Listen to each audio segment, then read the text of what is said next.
Good afternoon. Welcome to the final day of the iQFOiL Youth and Junior World Championships here in Sa Ràpita. My name is Sandy and I'm joined here in the booth by Mr. Rafferty Reid. What an event it's been. It has been an insane event so far. I mean, it is the World Championships here at the iQFOiL Youth and Junior class. It's been epic so far. I mean, you know, it's been a bit, there's been some days of maybe no wind. I mean, we saw yesterday a bit of bitter storms. A huge storm came through. Huge, luckily everyone was okay, but it was a bit of a lay day for some of the competitors. But before that, we had some incredible racing, all leading up to today's medal races. So let's take a little look at how that works.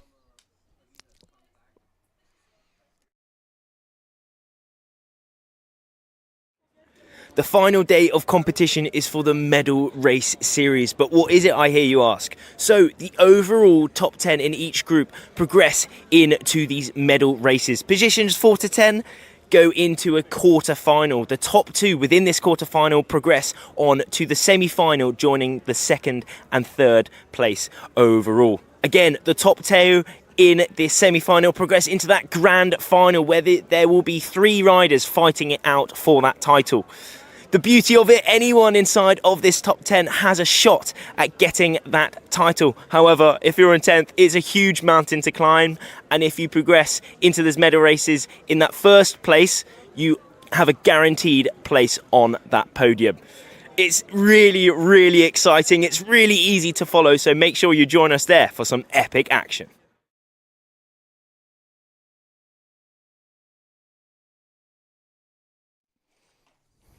Really, really interesting how the medal races work, and it creates such a great conclusion to every event, Rafferty. You know, that aspect of 2 people can kind of advance through, and it means that whilst you've locked your position in coming into the medal races, it still means that anything can happen. Exactly, anything can happen. That's the thing. These riders have to be on game, on job to the very, very end of the competition. You know, it's really, really cool. I mean, some people could say, you know, that going in that first place position, you've worked really hard all week to get you there, and it's amazing because you have guaranteed yourself a spot on that podium, which is really cool. Still in that race, you know, whoever wins that race clutches up the dub, so they have to be working all the way to the very end. I mean, also the person who goes in that first place, you know, they can watch that quarter-final, that semi-final, kind of figure out what goes on the course, maybe what side to go on the course, maybe where there's more wind, where to make your tactical decision making, which is really, really important. And we've seen that throughout this week actually, where these where this tactics are really important, as we've had some kind of gusty wins, some shifty wins, and at the end of the day, it's been the people with the biggest mental games, the overall athleticism, the speed, the mental game, who have come out on top. And coming in to the under-19 men's current rankings, who's on top? It's Federico Pelloni. Absolutely, yeah. Igor Lewinsky in second place, having such a great week, especially on day 4 of the competition. Kilian Manhoval also really, really jumping up the rankings after that day, managing to complete those 5 course races. And then looking further down, Makani Andrews obviously having a bit of a collision, but still managing to hold his way into the top 10. Next up, looking at the under-19 women's. So coming in to today in that first place position, it is Darcy Shaw. She's guaranteed herself a spot on that podium. A insane performance from her throughout this week, winning many, many, many races. She's been in that top spot the whole week.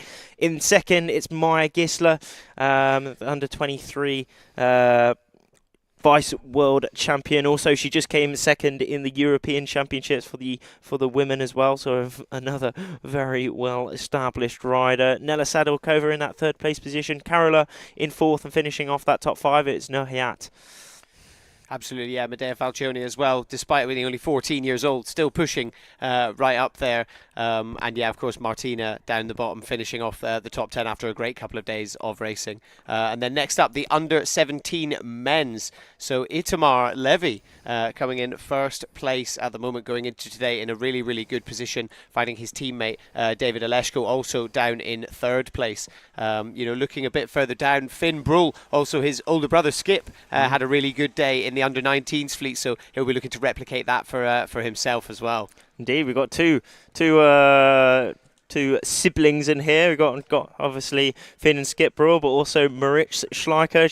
He came in 12th, and his sister Emma Schleicher is in that top 10 for the under-19 women as well. So, you know, runs in the family, runs doesn't in it? the family, absolutely. Yeah, and then finally taking a little look at the under-17s girls. Aalvaa Klein putting in, basically, I'd say the most dominant performance we've seen so far at this event. I mean, looking at the point difference there, absolutely incredible. Hilla Partouche, her teammate, also down in 5th, kind of gave her a bit of a run for her money on day 4. But yeah, largely it's been I dare I say, a bit of a one-horse race so far in this fleet. Yeah, no, she has been really, really on top, and just seeing by those net points. The total points is basically all the points added together minus the discards, so maybe she's had a little bit of a one over early within that, so that's her last place. But, you know, cheeky discard, off they pop, and straight back to 8 points, leading by quick maths, 18 points is that? No, it's 28 points. Good grief. Good grief. Yeah, I mean, incredible lead there from Aalvaa Klein. So yeah, I mean, this event, as you said, Rafferty, it has been a little bit of a mixed bag. You know, we've had some sort of crazy storm conditions yesterday that meant no racing, but we have had 2 really big days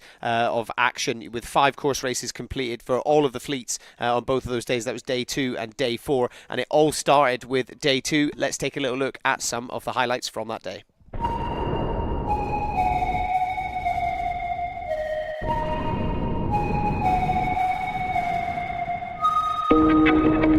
Day 2 of the iQFOiL Youth and Junior World Championships. And guess what? It's windy here in Sa Ràpita. It looks quite windy actually, and so we have to bring home 5 nice course races. Let's go.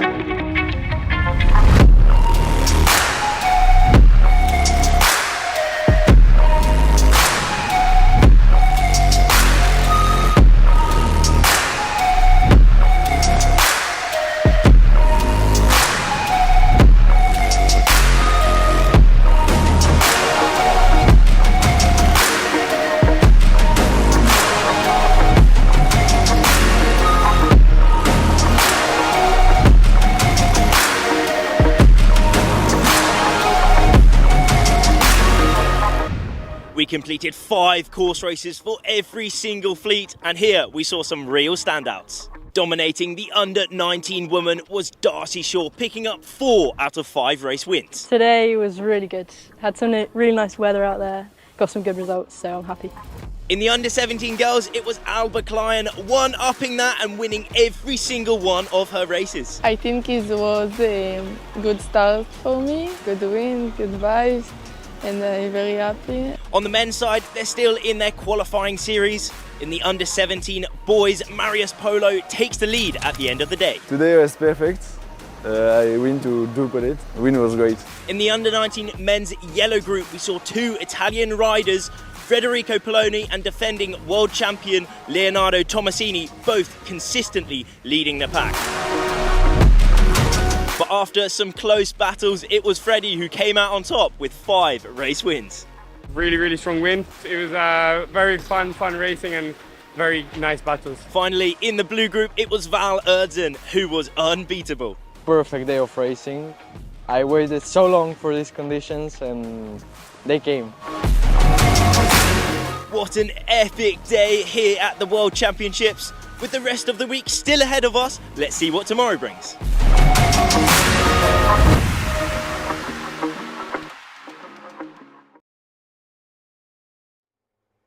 Amazing day for day 2 of the championships here. I mean, as Rafferty said there, such strong wins, and some of the riders really enjoying that, and so cool for them to be able to kind of get that. You know, one of the things about the iQFOiL is the wind range for the equipment is so broad. You know, we can be out racing in kind of 7-8 knots at the bottom, you know, because and generally we tend to run with that slalom format. Obviously, as you can see there by those highlights, we had some much windier conditions, and that meant we were able to do the course racing, so incorporating those kind of upwind legs, so really changing the tactics. And it's been really interesting talking to some of the riders, and some of them kind of prefer these kind of different formats, you know.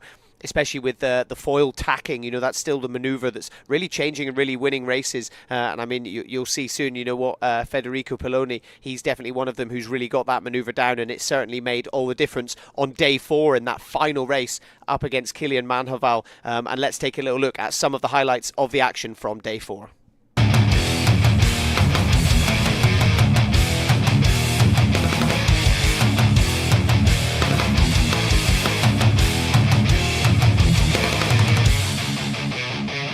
It's day number 4 at the 2024 iQFOiL Youth and Junior World Championships. And it was an epic day as Sa Ràpita blessed us with some medium to high winds. So once again, we got underway with some course racing.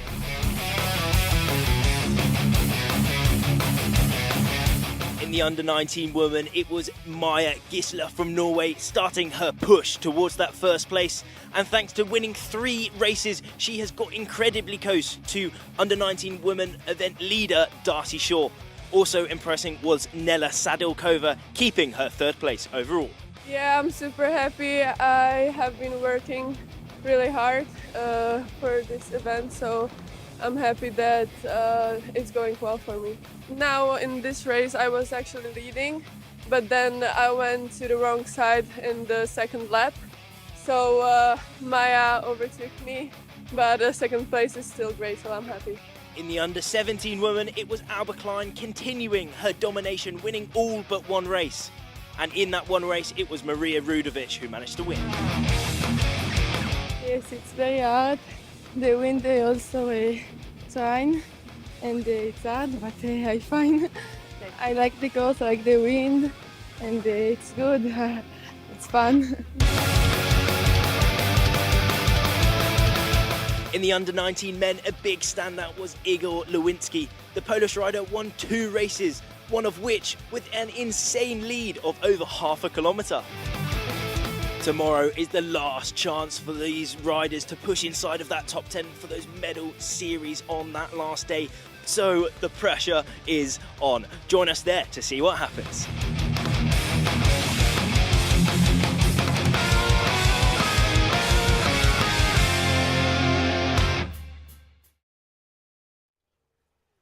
Another amazing day here of racing. So yeah, whilst it has been, you know, a bit up and down in terms of conditions, when we have been able to get out there, it's been so brilliant to be able to run the full set of course races for every single fleet, you know, both on day 2 and day 4. And as you can see, we really managed to get some great action there. But also, while you were here, as you can see, we are in the beautiful Sa Ràpita here on the island of Mallorca. And one of the local sailors here, Nacho Balthazar, he actually competed at the Olympics earlier this year in Paris, but he's actually here at this event as a coach, and we got a chance to sit down and catch up with him earlier on in the week.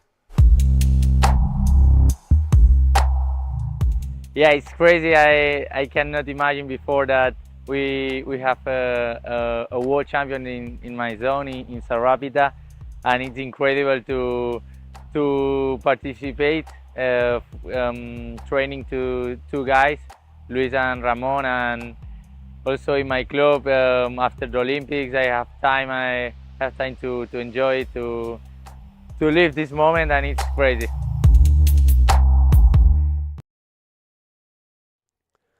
Always great to hear from the coaches, and I got a chance to sit down and discuss with him as well, you know, that kind of difference between, you know, the idea of coaching compared to competing yourself, and it creates kind of different pressures and different stresses, so it's really cool to get an idea of that from him as well. And of course, you know, with the coaching, a really cool part of this, because this is a world championships, you know, there are over 36 nations being represented here at this event, and part of it is to try and encourage people from all over the globe to come and get involved with the iQFOiL, and that's definitely been happening. But also some of these athletes, as they're slowly starting their careers within the iQFOiL, it's difficult to kind of find that infrastructure and the funding to be able to come to these events with the kind of full team around them that is needed in order to find the success. And you'll find, you know, some of the other nations already have that. So with that being said, there is something called the Emerging Nations Program, and that basically means some of the athletes can take part in that, and it means they get some infrastructure around them to help maximize their time at these events. So let's take a little look at some more information about that. So the Emerging Nations program is dedicated to like sailors who don't have like the chance to be coached by the coach of the countries. I'm coming from Australia, it's a far way. I'm the only one from Australia here, so no coach, no nothing. So it's really great to kind of have a team. We traveled from Argentina, that is so far, and we came without a coach. So with the Emerging Nations program, like give us a coach from here, that from the iQFOiL class, to help us and to train like these days before the competition. It's super nice to know these sailors who really are keen to compete and to learn, but they don't have sources where they can to do it. So it's nice to help them and show them the correct direction to go.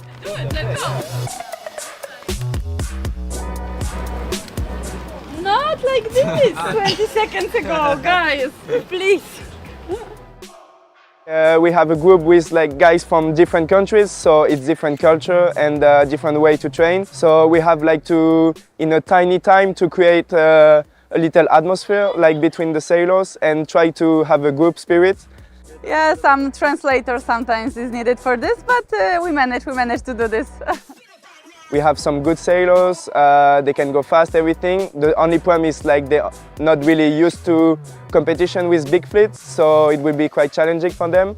The starts are like plenty of people and all like so near, so it's so hard, and it's obviously like emotive to be here. Like it's impressive. I'm really keen to get on a bigger start line and just push my abilities and come home with lots of learnings for the summer season. I think for them it's just to get new experience, have fun, don't stress. I don't have any expectations about the position, just to have a good races, good training. They're both amazing coaches, lovely, very easy to connect with, which is great. And they are like so good vibes, and they know a lot, so they are helping us so much. We are learning a lot from them. Really cool to get some insights into the Emerging Nations programme and how that all works. And it's so great as well, Carolina, one of the coaches there, kind of mentioning the fact that she's not expecting them to be getting results and things like that. Even Amelia said, you know, going back to Australia, the idea of kind of just taking the learnings from this and then using that as a preparation. It's important to remember this is the youth and junior class, so this is the start of that journey, you know, the iQFOiL pathway, and ultimately, you know, advancing through the youth and junior, going up into that senior fleet, and ideally looking to start an Olympic campaign. But of course, there's a lot of competition out there, so it's got to start somewhere, and this is kind of the perfect base to kind of start that career and get it up and going. And somebody on the youth and junior that's really exciting, and you know, coming from one of those nations far away, is Claire Sa from Hong Kong, and we got a chance to have a bit of a discussion with her about her experience so far. Well, back home in Hong Kong, most of it, especially around this time of the year, the winds are pretty light. And the strongest it gets, it won't be above more than 25 knots, I'd say. Very rare for it to be above 20 knots. So we're used to lighter wind conditions, yeah. Yesterday with the strong wind course racing, that's not really my strong suit, so I didn't do that well. And I'm not that comfortable with course racing because most of our local races, it's in slalom format, so I'm more confident in slalom. I'd say excitement. There's not really much to be nervous about because, I mean, I don't have a title to defend or anything, so I'm more excited.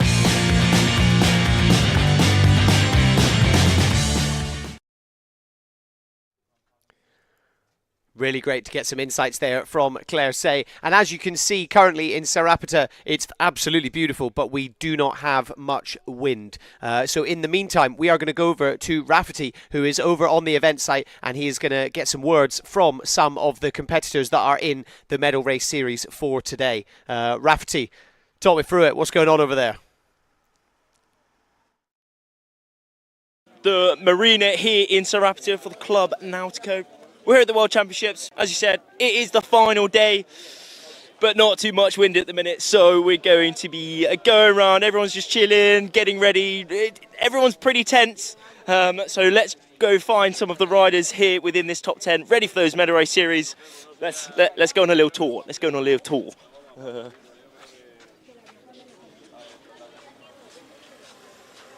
Alrighty.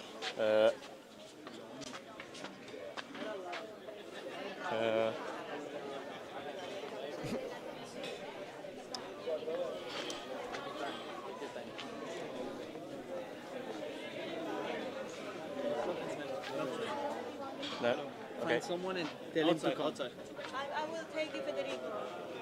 Can you come now? Yeah. Is he? He's coming, Federico, behind you. Is he? Okay. Okay, here we are. We've got Freddie. He's just ordered some food. What have you ordered? Yeah, just had a quick sandwich. Anything inside? Yeah, the ham sandwich, like really normal. Sounds perfect. Is that going to be the World Championship winning sandwich? I really do hope so. Yeah, it might be. We'll see. How's your week gone so far then?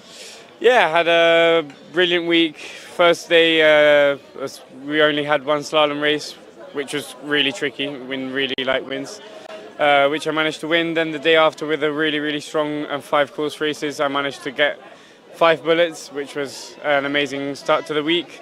And then a really difficult day in the Gold Fleet 2 days ago. But I managed to stay consistent, and I'm now leading the fleet. Yeah, right. But you touched on there, you kind of had that insane day within those yellow and blue fleets, and then it was a bit more tricky within that gold fleet. What happened there? How come you didn't do quite a dominating performance as that first day? Yeah, so first of all, the conditions were quite different. I think I'm more. I have a really good performance with really strong winds. Whilst the day in the Gold Fleet, it was more like really shifty, tricky conditions, and all the Gold Fleet were like the Gold Fleet was there, so there were all the really strong athletes in the game, and that probably made it more tricky. And obviously, the conditions were harder to understand. Therefore, it was just an all-round tricky day. But I think the people who then managed to get a good day out of that were the people who tried to stay more consistent as possible. And I was one of them, so then showed in the results. Yeah, you certainly were. You managed to keep it consistent and still currently leading. You've guaranteed a spot on that podium. But you have a lot of experience on that podium, don't you? Yeah, I've gone through a few medal races, especially in the youth fleet, and I kind of know how the game works, and everything can happen till the end. With the medal races, I'm a lot more relaxed knowing that I've got a medal in my pocket. I'm obviously going for gold, but it's easier position than, for example, a second place where you need to go through the semis and you could drop to 5th. So it's it'll hopefully be fun if the conditions show up. I'm really wanting to race, even though if we don't race, I would be winning the championship. I really want to go in the water and just have fun with the rest of the people and get some racing in. That's the spirit, yeah. Yeah, that's so cool to hear. So, I mean, you still, even though you are leading, and if there's no racing, you could win, you still want to go on the water, have a good bit of fun. And what kind of is the balance between here for pure performance and then fun? I think the aim is to have fun, and then the performance comes after. I train every day, and I just try to have one goal. One main goal is to have fun, for sure. If you're not having fun, you're not living the dream, and you're just not going to have the performance. So I think the performance is a consequence of having fun. Obviously, fun means, training, not partying every day, You can party maybe at the end of the racing week, but yeah, it's amazing also to be part of the Italian team. It's a really big team, and we all go together a lot, and the teamwork makes the dream work. I think that's an epic line to finish on. Teamwork makes the dream work, isn't it? Yes. Wicked. Thank you so much, Freddie. Hopefully we do get the conditions, as you said, and best of luck. Thank you, Rafa. Let's go. Wicked. Alrighty. Let's hop over. We've caught Killian. Killian is on the table at the minute. Do you reckon I could take a little seat? Let's pull up a seat, I think. Here we go. Oh. So, Kylian, how's life?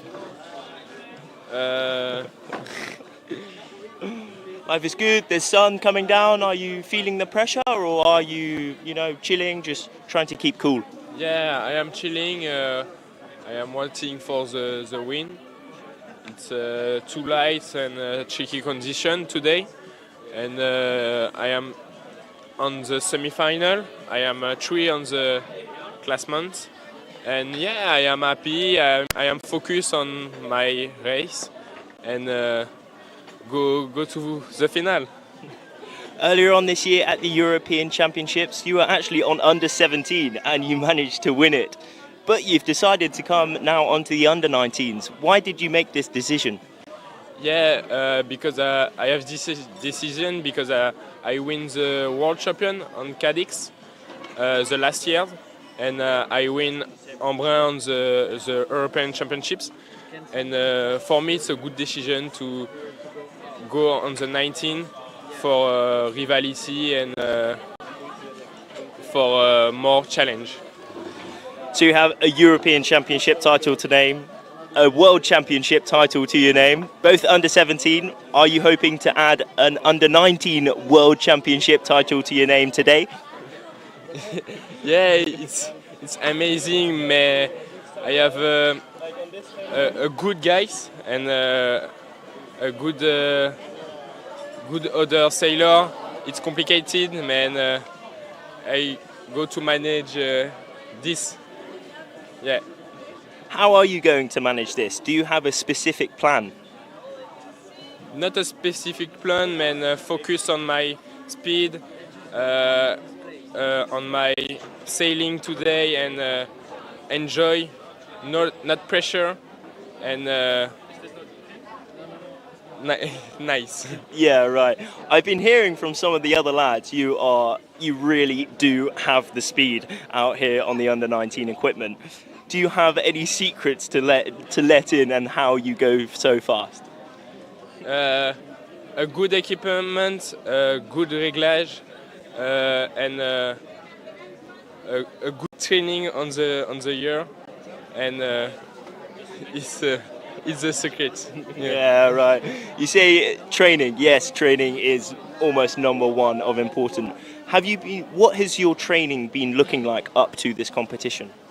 I am training in the summer, focus on my sail, on my foil, good foil and a good sail for these championships.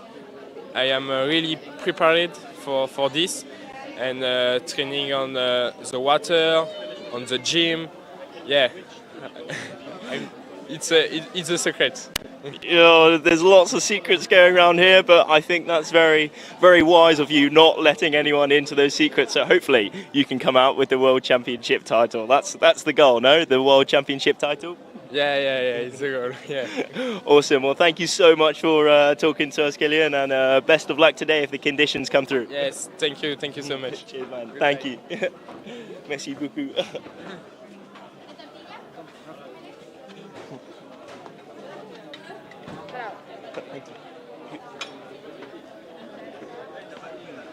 Yeah, interesting to get some thoughts there, Rafferty, on the secrets. Maybe going down there, Kylian kind of keeping everything close to his chest. He obviously doesn't want to let it in. I think, Rafferty, something you said earlier on in the week was it's all about those little 1% and getting better in those 1%, and that adds up to that 40-50% improvement, right?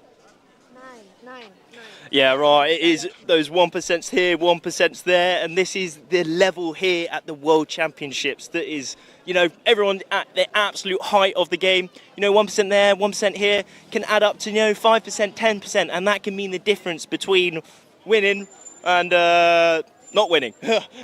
But with that, we've managed to catch up with Francesca Salerno. How is it going? How are you feeling waiting for these medal races, hopefully?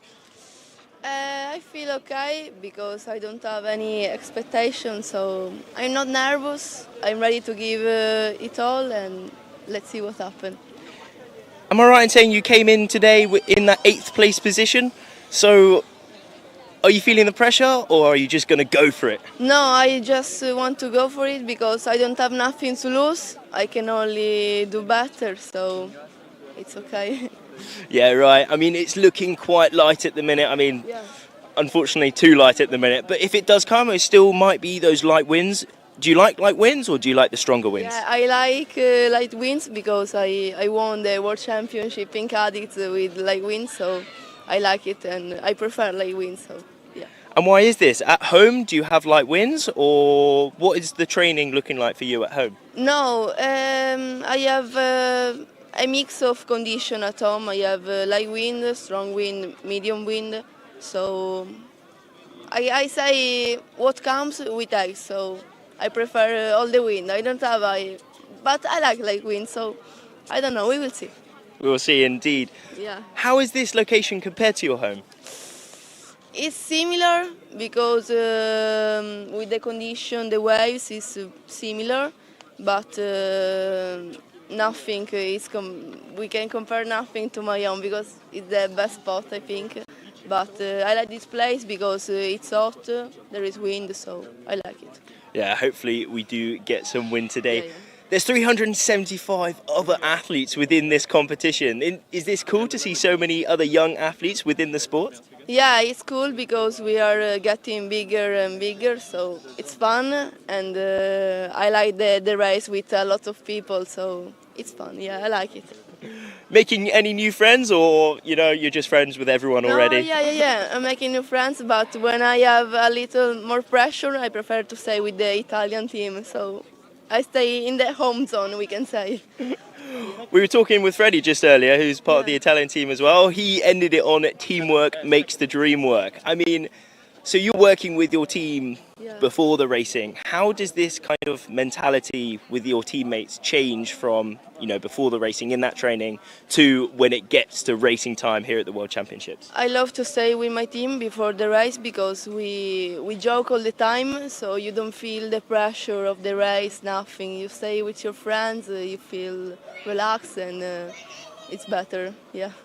Yeah, right. I suppose being with people that you're familiar with, the ins and outs with, what goes right, what doesn't go so right sometimes, Is this been the competition that you've hoped for so far? Yeah, no, non ho capito, I didn't understand the question. Have you enjoyed this competition so far? Yeah, we have done only 2 days of racing. Hopefully we can go in the water now, but I like it because we have done a lot of race and it's fun, yeah. Awesome, well best of luck. Hopefully we get some wind in today and hopefully you enjoy it. Thank you very much. Thank you, Francesca. Really interesting to hear what Francesca had to say there, Rafti. It's almost like being in that kind of 7th, 8th, 9th, 10th position. You can kind of go into the medal series with nothing to lose. So it kind of sets you free in a way, right?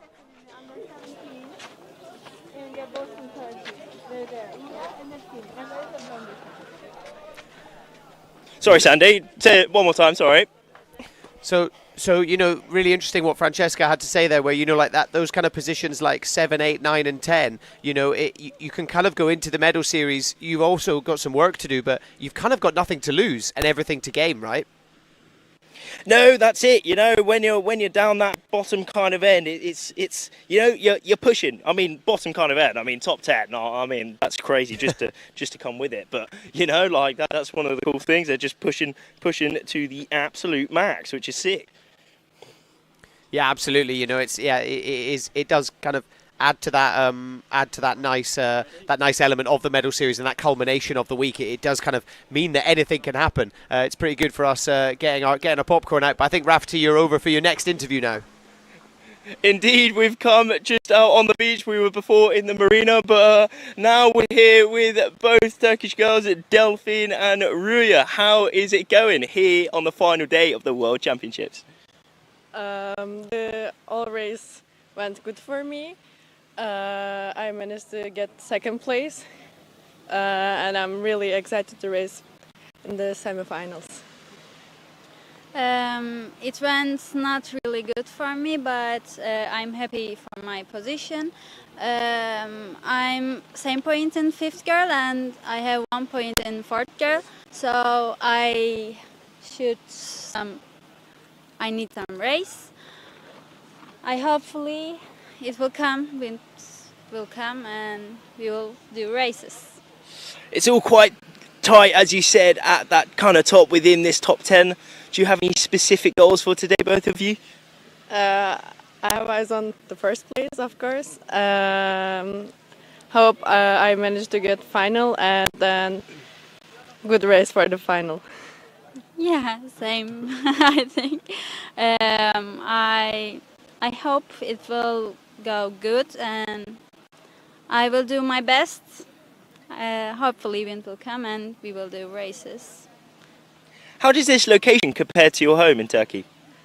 It's like quite wavy, like and like the wind is like it's coming in a second and going in a second. It's a bit hard conditions, but I think we got it. Like we did it good. Awesome. Yeah, same thing again. I love this condition, and that's all. Yeah, you said the wind can go sometimes, it can come back, it can shift around. Yeah. What's the balance that you need to have between that, that full kind of speed, locking in, getting around that course, compared to the mental side? You need to make those tactics. Is it more important the tactics, or is it more important the speed here at the World Championships? I think like in the courses, in the first day speed was more important because it's more strong wind, it's more windy. But then the second day everything changed a bit. It's still windy, but it's around the mark. There is like no wind. The wind is too light, so it's a big tactical. Yes. Okay. I think we need both it, because when you haven't got any speed, tactic is not working. I think it is. Two of it is very important. Yeah, right. I think as you said, both of them are extremely important. The level here at the World Championships is insane. Are you hoping for some win today, or do you just want to have a chill day? I can have a chill day. I'm happy with my performance till now. I'm hopefully it will come. I know I'm believing that. I want to believe that. Yeah. Oh, it's looking like there's certainly a little bit of wind going through now, so might happen. Hopefully it will, right? Yeah. Hopefully it will. Yeah, right. Well, thank you so much for talking to us, and best of luck for today. Thank you. Thank you. Teşekkürler. Really interesting what they had to say, Ràpita. How some of the athletes kind of almost want this to be a rest day. They're already super happy with their results, whereas other ones kind of they want that chance to kind of climb up the ladder, don't they? Yeah, no, that's a really cool thing about the medal race series here in the iQFOiL class. You have the chance from that 10th, even though you're coming in 10th, you have a spot at getting that World Championship title. I mean, it's not easy, you have to progress through the quarterfinals, through to the semi-finals and win that race. But it is possible, and that's why it's so exciting. It's really nice and easy to follow. Whoever wins that last race wins the overall title, and whoever comes in that first place here on the last day, they already have a guaranteed spot on that title, which is really exciting. So now we're here to catch up with Olga, the coach of Maja Gisler. How is it going today? Hello, all good. Well, a part of the wind, just waiting. Hopefully some and we will be able to do finals. That's more exciting. We've been talking to some of the riders earlier, but you've been in the coach boat throughout this week. How's it been, and what have you been seeing on the water? Any standouts? Well, I'm really impressed by work of race committee. I really love Ines, how she's running communication with people, with crew, how sharp and precise in communication, how fast solving things she is. So that was a very good point from racing here. Other than that, some different weird tactics on the youth fleet girls comparing to the seniors, where they're risking or breaking rules without even knowing that they are doing so. So that was funny situations. And yeah, some really close fight. I would even say some much racing. That was really exciting to watch. Yeah, right. Maya has had an insane year so far. She got the women's European. She came second there, and also second at the under 23 World Championships. She's second currently here at the Youth World Championships as well. What's the secret? Well, hard work and some luck and big portion of focus. And what's your training sessions coming up to this competition been looking like? A variety of stuff on the water and off the water. And it's a top secret, guys. I will never tell you. I will keep the girls winning. Yeah, that's fair. That's fair. I mean, you've got a really amazing team. You produced some awesome athletes. I mean, we saw Tuva. Unfortunately, she's not here. What Really happened? sorry that Tuva is not here. Otherwise, she would be top 300%. And yeah, she broke her leg before Europeans. That was really unfortunate. But she is full on recovering, and I think she's working even harder now in the gym than before.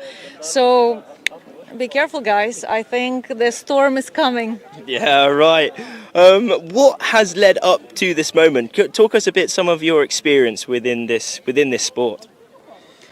Well, I've done a couple of campaigns myself, and as an athlete and as a coach, and one campaign in NACRA. So, like, variety of stuff I've been through, and that helps actually to put puzzles together for more efficient work and to achieve better results, I believe. And also, there's no doubt I have 3 the most talented girls, so it's really pleasant and easy to work with.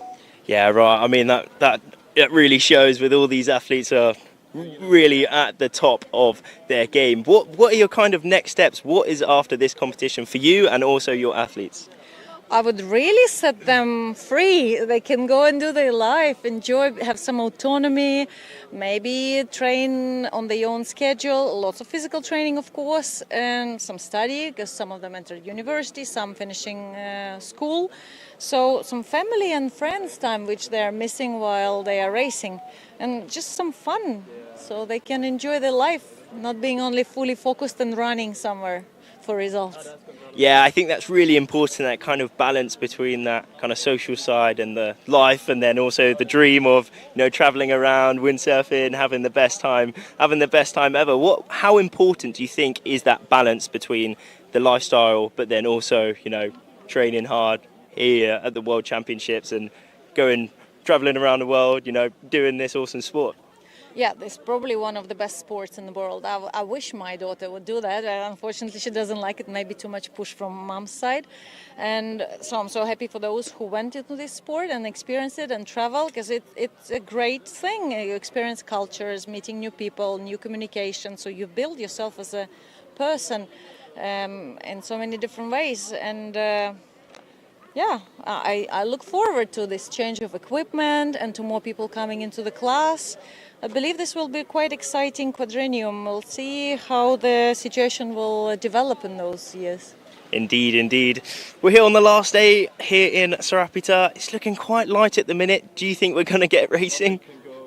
Well, I would really hope for that, because now finally the sky has cleared up and maybe sea breeze will be able to push through a bit. Anyway, if it comes, it will be really light. So lots of pumping and lots of commitment and dedication from committee and from sailors will need it. So they're all getting ready, they're going to have to work hard, but also you're going to have to work hard as well, no? No, I'm not working hard. I'm sitting on the rib enjoying it or swearing at my camera sometimes. Other than that, yeah, no hard work for me. Fair enough. Well, best of luck today and also for Mara, and hopefully we'll get some racing going. Thank you, guys. Thank you so much. Really interesting there, Rafferty, what Olga had to say, especially about the kind of balance of everything and actually encouraging the sailors not just to be training all the time and getting ready for these events, but also actually to be enjoying all the other aspects of life, which ultimately I believe as well will only help make them a better athlete.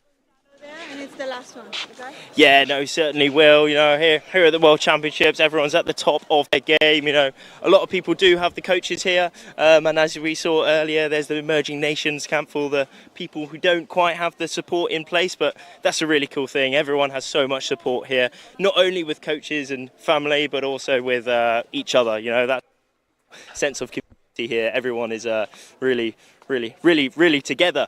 And one person that we're managing to catch up here at the Marina, class manager, Gonzalo Costa-Hovel. How's it going so far? Good. It seems like there might be some sea breeze coming in. So yeah, really exciting moment. I mean, there's a lot of people trying to go racing today. Of course, they want to race today. They want to see if they can get into the podium. So yeah, the reports from the water is that 3-4 knots. That's a lot more than what we had an hour ago. So we are keeping our fingers crossed. Parallel to that, we have a lot of the teams already packing.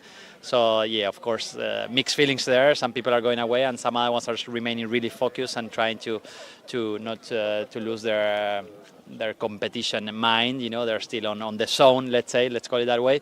But of course, we don't know. The flags are flying now. I can see they're flying, and the team in the water is ready. So they're really ready, set already. So as soon as we have a small indication that it's coming in, we will send the sailors out. Yeah, hopefully we will get racing underway very soon. We have here at the World Championships 375 athletes from 35 nations here at this World Championships. A huge achievement from you and also the IQ class as a whole. How have you managed to do this? I think that there was a lot of work, not only from my side. No, behind the scenes we have Valerie, and then a really active executive committee, and then of course we are in really close communication with the coaches. There are a lot of coaches that are coaching here the youth and junior, but as well they coach the senior fleet. So we are in constant communication. We are very active in that way. We get a lot of feedback from them, and we are all the time trying to choose venues and locations where it fits for everybody. And then as well, we have the Emerging Nations coaching program. You know, we try to help sailors coming from abroad, I mean from outside Europe, on making their life a little bit easier with lower costs on getting a coach or some facility. So we are really trying hard to make it work, and it seems that it's working. You know, it's paying off. So we are really happy and proud of that. You know, we see the numbers grow and more nations coming into the class, and that's really nice to see. You know, and of course we have sailors from New Zealand, Australia, and then Argentina. Then we have Makani from Oahu. So there are a lot of sailors coming from very far away. And as well, obviously, the normal European countries. You know, almost every country in Europe has a team. So, of course, something that we are proud and that we look to increase and to continue working in that way. No, we definitely want to increase the numbers on the youth and junior class. This is our entry to the senior class, you know, to the Olympic class. So then the juniors under 17s, they get their first experiences with equipment which is really easy to learn to foil, really easy to handle, and then when they go into under 19s, they get closer, let's say, in performance gear to the senior, and then the transition from youth to senior is quite smooth, especially next year that we're gonna go with 7.3 and 8 for the boys and 7.3 for the girls. It's the same sail size they will use in their senior. So when they end up their career at under 19, they just need to change the board and the boom, and they can continue really straight away with into the senior class. Right, the first years probably they will hit the events of under 23, but then of course they will do all these senior events, iQFOiL Games or the Palma or Year X World Sailing World Cups. You know, so it's going good. We are very happy, and yeah, leave it there. Yeah, no, it sounds like it, and from this, a huge achievement, and hopefully towards next year. What's next year looking like for us? So next year, obviously the year after the Games, it's relatively calm, but not entirely calm. It's not that mellow. We have a lot of people coming back into the class because of the change of the sail. Some sailors that did the first 2 years, maybe 2021 and 22, and maybe they saw they couldn't meet the target weights or the range of weights that started escalating. Maybe they dropped at that time, but they're coming back. So A lot of teams as well, pretty much all the teams, they start looking more in depth in their teams. So instead of focusing on their number one or number two, obviously on the Olympic year, which is the sailor that's going to go to the games, and the replacement or the sparring, then they start looking at more sailors. They look more in depth, and youngers, they're starting to look who might shine in LA. So then we can expect a lot of big teams coming to our events. So of course we don't relax at all. We don't really it's going to be a easy year. No, it's a very important year. It's the first year in transition, and we expect a lot of people coming into the class and big events, and we obviously try to keep the rhythm, high rhythm, as you know. And I think it's a promising year because we will see a lot of young athletes that are in the under-23s and probably new under-19s stepping up into the senior class, doing their first events on senior equipment, and probably getting some good results straight away now with the change of the sail, which is important. No? We want to make obviously a transition that works for everybody. It doesn't mean that the older guys or slightly older guys will be in a tough spot, but they will definitely have a lot more competition, which is healthy. It's good. It's very good, and that's what we want to see. No, for sure. It's going to be very, very exciting. What's one thing that you would say to all these guys watching in on the live stream all around the world? I don't know. I hope we get the win to put a grand final day. We were a bit unlucky with the wind conditions at this event. We had that big Dana storm in Spain that hit Valencia, unfortunately, and then it hit the north of the island yesterday here. So we were really in a bad timing week this week here. It's normally a really windy place. The percentage of windy days along the year or in October are really high. So we were in a tricky situation. But of course we look at the bright things that happen this event. Of course, a lot of these kids, they come in, it's their first event, they make a lot of friends that they will keep for the rest of their life. So that's really cool. And for everybody that is watching, come to our events, get into foiling. It's a lot of fun. If one day you aspire to be on a Sail GP or America's Cup team, probably this is the first steps that you can do on a foil are in these classes. So join. It's a very friendly atmosphere. A lot of cool things happening, and that's it. No, certainly. So I can vouch for that as well. As soon as you do one iQFOiL competition, you'll want to do every single one. It's so fun. There's so much performance going here. The amount of lead up to these competitions, and then when it's here, you've got all these people on the windsurfing, enjoying the sport, enjoying nature, and it's so cool to see, isn't it? Yeah. Awesome. Well, thank you so much, Gonzalo, and hopefully we'll get some racing underway. Cheers. Thank you. Wicked. Alrighty. Well, thank you very much. That's us finished on the marina. Got some wind coming down, so hopefully we'll get underway with some racing. Back to you in the studio, Sandy. Yeah, nice, Rafferty. Cheers for that. Great to get some insights there from Gonzalo, the class manager, about the kind of future of the class and what next year looks like, but also just in general, especially with the equipment change, that's going to be a really big aspect, and really looking forward to, as Gonzalo said, that kind of bringing more people back into the sport, but also completely new people in as well. And as Rafferty said, and everyone's looking, it does actually look like there potentially will be some wind coming in. You can see there the water is a bit less glassy than it was when we started this show about half an hour ago, so fingers crossed we are going to be able to run the medal series later on today. So we are going to go on a bit of a hold for the moment, but do not go anywhere. Stay tuned for the action later on today.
Good evening. Welcome to the wrap-up show for the iQFOiL Youth and Junior World Championships here in beautiful Sa Ràpita. My name is Sandy and I'm joined here by Rafferty Reid.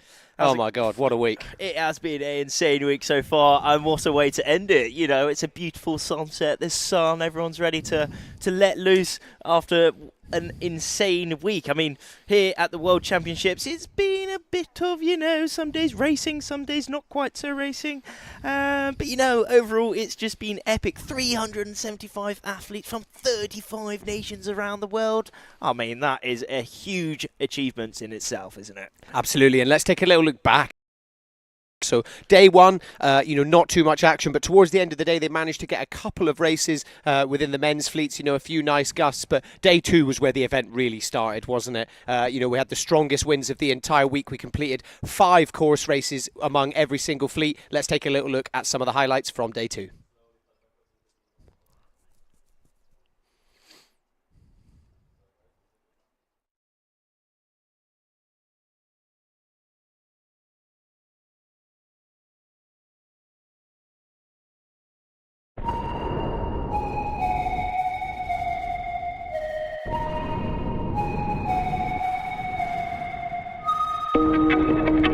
Day 2 of the iQFOiL Youth and Junior World Championships. And guess what? It's windy here in Sa Ràpita.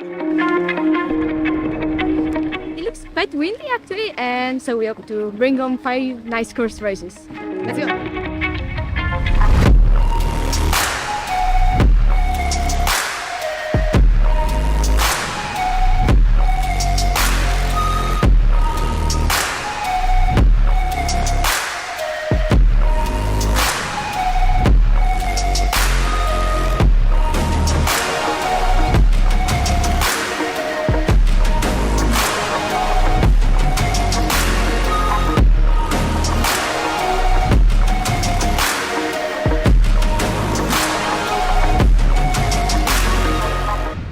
We completed 5 course races for every single fleet, and here we saw some real standouts. Dominating the under-19 woman was Darcy Shaw, picking up 4 out of 5 race wins. Today was really good. Had some really nice weather out there, got some good results, so I'm happy. In the under-17 girls, it was Aalvaa, one-upping that and winning every single one of her races. I think it was a good start for me, good win, good vibes, and I'm very happy. On the men's side, they're still in their qualifying series. In the under-17 boys, Marius Polo takes the lead at the end of the day. Today was perfect. I win to double it. The win was great. In the under-19 men's yellow group, we saw 2 Italian riders, Federico Poloni and defending world champion Leonardo Tomasini, both consistently leading the pack. But after some close battles, it was Freddie who came out on top with 5 race wins. Really, really strong win. It was very fun racing and very nice battles. Finally, in the blue group, it was Val Erdzen who was unbeatable. Perfect day of racing. I waited so long for these conditions and they came. What an epic day here at the World Championships. With the rest of the week still ahead of us, let's see what tomorrow brings.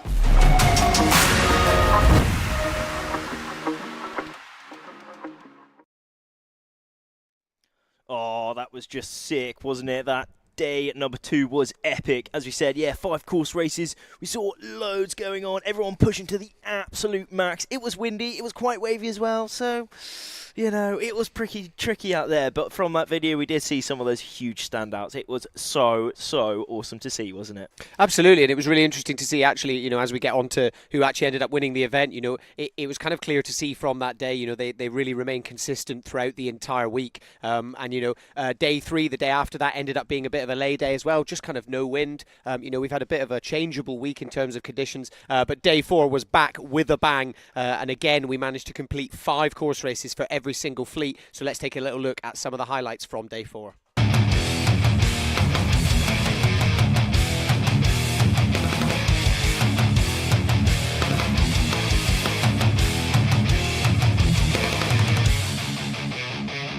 Race day number 4 at the 2024 iQFOiL Youth and Junior World Championships. And it was an epic day as Sa Ràpita blessed us with some medium to high winds. So once again, we got underway with some course racing.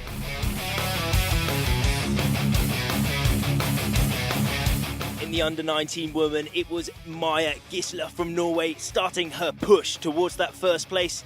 And thanks to winning 3 races, she has got incredibly close to under-19 women event leader Darcy Shaw. Also impressing was Nella Sadilkova, keeping her 3rd place overall. Yeah, I'm super happy. I have been working really hard for this event, so I'm happy that it's going well for me. Now in this race I was actually leading, but then I went to the wrong side in the 2nd lap. So Maja overtook me, but 2nd place is still great, so I'm happy. In the under-17 woman, it was Alba Klein continuing her domination, winning all but one race.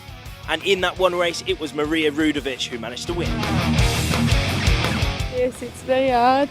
The wind also shine, and it's hard, but I find I like the course, I like the wind, and it's good. It's fun. In the under-19 men, a big standout was Igor Lewinsky. The Polish rider won 2 races, one of which with an insane lead of over half a kilometre. Tomorrow is the last chance for these riders to push inside of that top 10 for those medal series on that last day. So the pressure is on. Join us there to see what happens.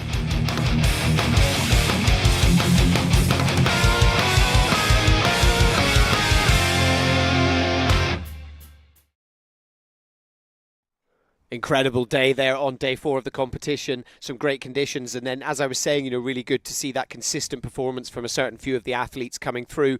Going into day 5 yesterday, sadly, we had a really big storm. So the decision was made fairly early on by the race crew that there would be no racing that day. So it did end up being a bit of a lay day for the riders, and they got to just sort of chill out, relax, and kind of get ready for the medal races. And that led us into today, didn't it, Rafferty? Yeah, that did lead us into today. It was very different from yesterday. We saw a huge display yesterday of lightning, but today we saw a huge display of sun. It was just dreamy. However, one thing that wasn't quite so dreamy was the wind. No wind all day, so unfortunately, just earlier, AP over A for all fleets, under 19 men, women, under 17 boys and girls. So that brought us to the end of the competition. But look at that. What a way to end it, eh? Absolutely, yeah. Beautiful conditions here at Sa Ràpita. Even as you said, when there's no wind, it's still a lovely place to be. But with that, as we didn't get to do the medal races, it was the results overall after the last previous races. So that was taken into account. And starting off with the under-17 boys fleet, the world champion was crowned, and it was Itamar Levy from Israel. Let's take a little look at the moment when he found out.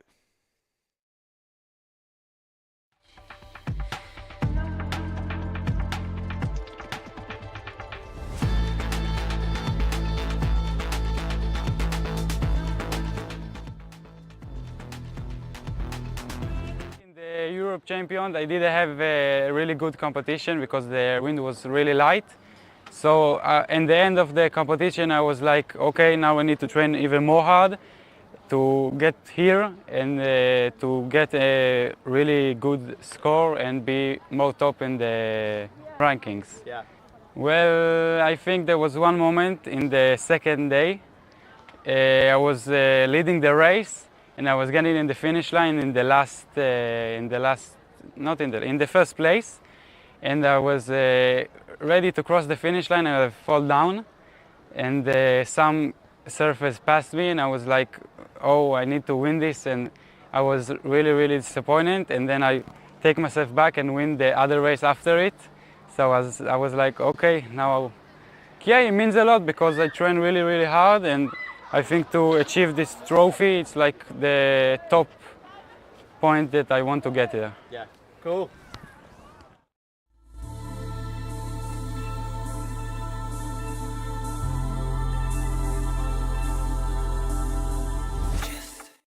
Well, Itamar was very happy indeed, and so he should be. The amount of work that he's put in, and all the rest of the riders have put in towards that. And we saw him with Aalvaa Klein, also from Israel, both some world champions.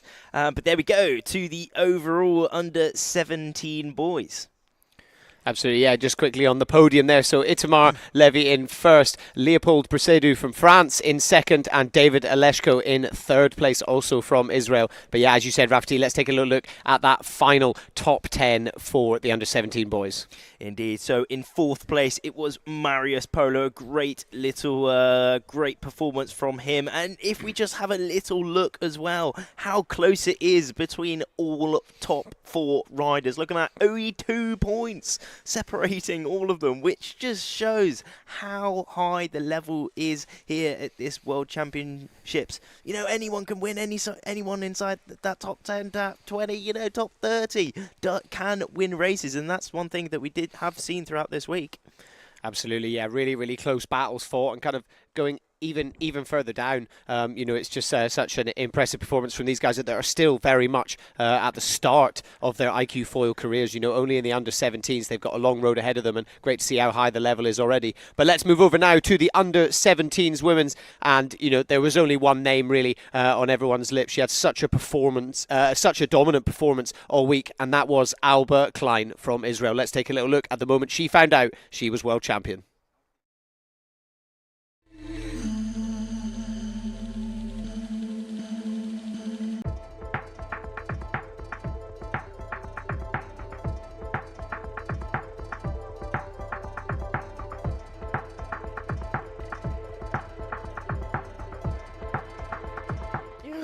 I feel good. I'm very happy.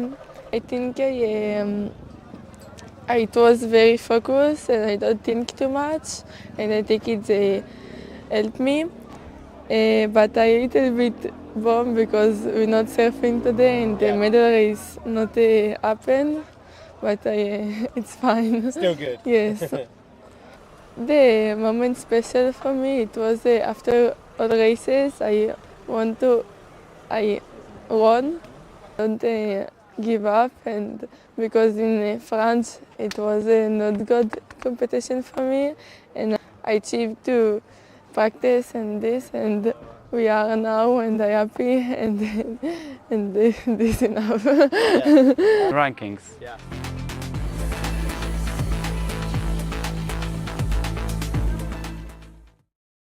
Go. Aalvaa Klein is happy. That's one thing to note as well. She didn't quite have the competition she was hoping for in Embrun earlier on in the year, but she worked from that. She took the motivation from that and has come here to the World Championships. She's only gone and got the W. She has won this whole competition and she is world champion. Absolutely, yeah, really impressive performance from Aalvaa. I mean, just sheer dominance throughout both of the days of all the course racing. Really, really impressive. And again, like I said, still such an early stage in her career as well. So it's a really big win for her. In second place, Ruya from Turkey, and then Julia from Poland coming up in third. And let's take a little look at the full top 10 for the under-17 girls. So finishing off that top 5 is Salome Simon from France. In 5th, also Israeli Hila Partouche, a great competition from her. In 6th, Delphine Ada Kan Polat from Turkey. Nama Palatinik in 7th. Maria Rudovic in 8th. Hannah Simon in 9th. Ece Melis Bas from Turkey in 10th, and in that 11th place, Sofia Zarzeka. She did have a really good competition after that second day, actually. On that first day, I think she was inside that top 3. Just dropped a little bit, but again, also Martina Mantovani, everyone inside of this top 12, top 20, everyone inside of this competition as a whole should be extremely, extremely happy with all the achievements that they have done. Absolutely, yeah, really, really great showing and performance from them, the under-17s. But let's go back up to the under-19s now, and first of all, the women. And it was a bit of a close race. Maya Giesler obviously coming off such an incredible year of competition and was really coming and catching up. But in the end, it was none other than Darcy Shaw, after such a great few races on day 2 and day 4, managed to clutch it. Let's take a little moment at the moment. She found out she was the under-19 world champion.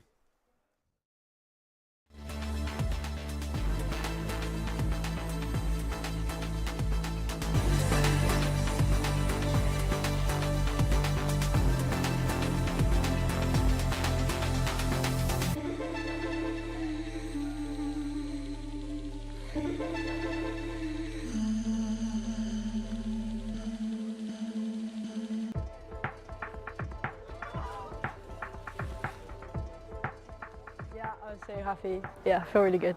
It's my last youth one, so it's nice to finish with a high. Yeah. No. I think on the first day of racing, I had a good speed, which definitely helped me punch out. What about the foiling tacks? Yeah, they were good. They helped. The foiling. The racing was really good when we had it on the first day. It was so nice wind. Yeah. Yeah, just Nice. felt good to win races. Yeah, in the stronger wind as well. Yeah. Great to hear a few words from Darcy, under-19 girls world champion, a huge bucket list tick moment. It was really cool to see a lot of the guys going into the water, having a little splash, having a little cool off with the rest of the British team. But there we go, the top three for the under-19 women. This is the podium. So it is Darcy Shaw picking up that title. In second place, as you said, a great competition year for Maya Gisler. Another second place for her. Amazing. And in third place with that bronze medal is Nella Sadilkova. Yeah, really great performance, especially from Nella, on day 4, really managing to catch up and start, finding a way going back up the rankings. Another couple of special mentions go out to Carola Colasanto and her Italian teammate, Medea Falcioni. Got a chance to chat to them both yesterday, and, they talked about how kind of working together as teammates, but then, of course, you get on the water and it's everyone for themselves. But, really cool to see both of them on day 4 as well, sort of climbing up that rankings. And then, taking a little look further down, Noah Rajuan in 7th, Emma Schleicher in 8th, Francesca Maria Salerno also having a really good day on day 4, bringing herself up into that top 10 in 9th, and then finishing off that top 10, Martina Zowska from Poland. Indeed. Great top 10 there. Also, Jahela and Ivka, great competition for her and great competition for Martina, as you said there. She's really, I talked to her earlier, she's happy, along with everyone else should be extremely happy here in the day. But yeah, we have seen the closing ceremony is going on at the minute. They're all getting those prizes, and what an evening for it, eh? Absolutely, yeah. Really beautiful evening. And then finally, let's take a look at the under-19 men's. And there was, again, only one name really that stood out in day 2, and then didn't have the best day on day 4, but managed to clutch a win at the end with one of the best tactical decisions with that foiling tack. But we'll get onto that later on, and that is none other than Italy's Federico Poloni. Let's take a little look at the moment he found out he'd won.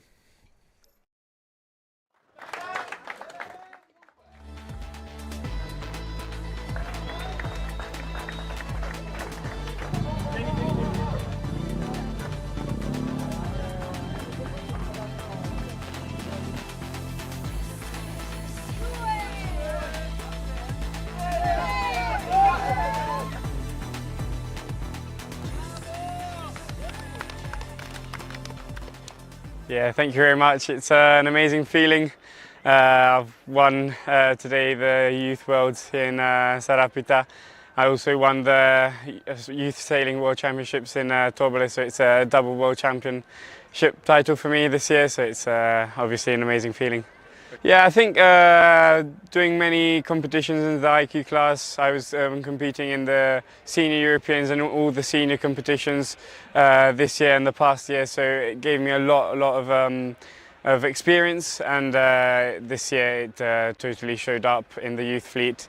I was feeling confident, a lot of training at home, so yeah, a massive thanks also goes to my club, Yacht Club Costa Smeralda, the Italian Sailing Federation, and all my team around me who helps me, and obviously my family, always by my side. The day where we did the 5 course races, the second day of racing, was incredible for me. I got 5 first places, but the third day of course racing, the most complicated day, I managed to keep it steady mentally. And I think that was the day where I probably showed that I could race on the top.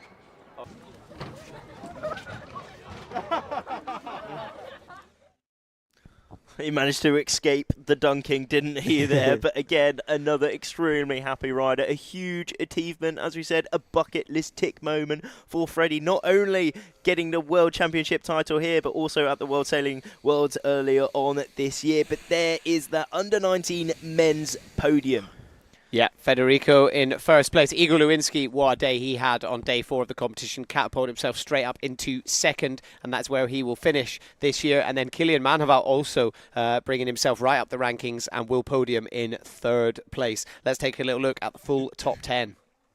And there we go. Leonardo Tomasini settles for 4th place. A great competition for Arton as well. He won a race that we saw there on day number 4, I think, was it? Indeed, some great racing from him there. Maciek as well, some really good racing that we saw earlier on in the previous streams of this competition. Lucas Gardine in 7th place. Rasmus as well. We've seen him consistently at the top, and he finishes in 8th place. Makani Andrews in 9th place, and Axel Harva in 10th place. Valentino Blewett and also Ramon finishing that 11th and 12th place positions. Absolutely. So that's it. That is our winners for the 2024 iQFOiL Youth and Junior World Championships here in Sa Ràpita. But before we go, Rafferty, let's have a little chat about what it was that gave these people the edge. So this week was a very full week of course racing, which actually we haven't necessarily seen so much recently. It's been a lot of the kind of slalom.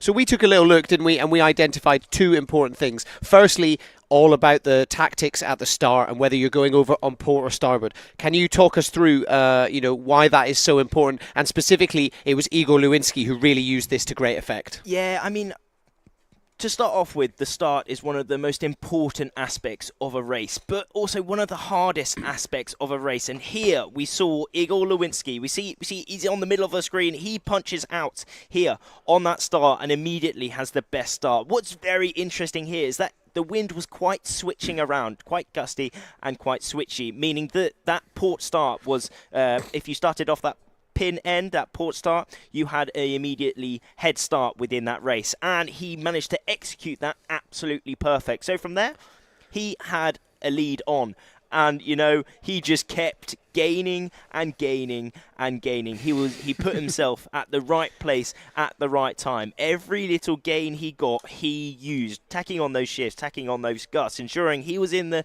most windy spots. And I mean, look at this. I mean, not even finished the race, but he is absolutely miles ahead, isn't he? Yeah, I mean, we had a look at the trackers at one point, and he was over half a kilometre ahead of second place. He just put so much distance between himself and the rest of the pack, and just kind of made his life easy. But like you said, Rafferty, he didn't just kind of sit back and rely on that. He used every single opportunity he had, and it was one of the most dominant performances we've seen in any single race throughout this event. But also since I've started covering the iQFOiL, it was absolutely incredible to see. And yeah, it was awesome. Another thing that we saw, and this is one of my favourite things to talk about, and that is the foil tax. So there were 2 riders, Federico Piloni and on the women's side, Darcy Shaw, that really were streets above it. Rafferty, talk me through why this manoeuvre is so technical and why it's so important. Yeah, I mean, we saw here at this competition both 2024 world champions showing us exactly how to do it. Here's Freddie, just look at that. I mean, the maneuvers, these tacks are where some of the biggest gains happen, because overall you do lose a bit of distance with these tacks, whether you're just going straight or putting in this tack to go out onto the other side of the course. And here was the most insane things I've ever seen. Look at that. Holy moly. That is honestly one of the best tacks I've ever seen. And exactly at the right position.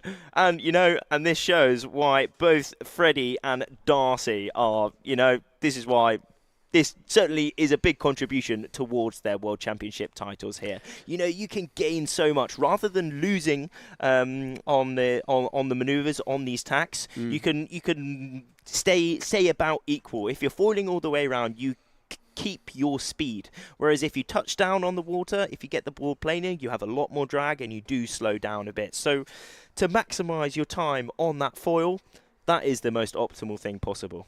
Yeah, absolutely. I think what you said there, especially about Federico's one, it's not just, and something interesting that he said actually yesterday as well, it's not just about being able to do it from a reach to a reach with nobody else around. It's about being able to do it when it matters. So at those critical Here's where it moments, matters. and this is exactly where it is. Yeah, he did it right in front of Kilian Manhoval. He got him the lead. He went straight past the top mark at this point and got the lead and maintained it until the end of the race. So it's not it's about being able to do it in those uncomfortable situations where you realise you have to do it because that's the right time. And I think that's what really separates, dare I say, the champions from the other riders, and I think certainly a lot of the other athletes are going to be analysing these performances. And I mean, I'm crossing my fingers that we're just going to see more and more foil tacks as we get through the events going into 2025 and beyond. But Rafferty, that's it. It is Sa Ràpita completed. There we go. I mean, we're seeing on the screen, finishing up with the prize giving ceremony. There we will be seeing the champions get up on the stage, celebrate their victories. Can't quite see who's up on the, maybe some officials doing some lovely talking. But there we go. What an amazing week we have had, haven't we? Absolutely, yeah, it's been brilliant. You know, of course, it has been quite changeable in terms of the conditions that we've had, but overall, you know, having those 2 days of being able to do 5 full course races, the course racing just offers so many different elements. So to be able to do that and give the athletes a chance of that, of course, we would have loved to have been able to do the medal series today, but I imagine some of the athletes were sitting there kind of hoping, crossing their fingers that there wasn't going to be any wind. But yeah, that is it from us. Don't forget you can give us a follow on Instagram, iQFOiL Youth Class, so you can stay up to date with all the behind the scenes. I've really enjoyed this event. I hope you guys have enjoyed watching at home, and yeah, we'll see you for the next one. Yeah, right, let's get it out and see you soon.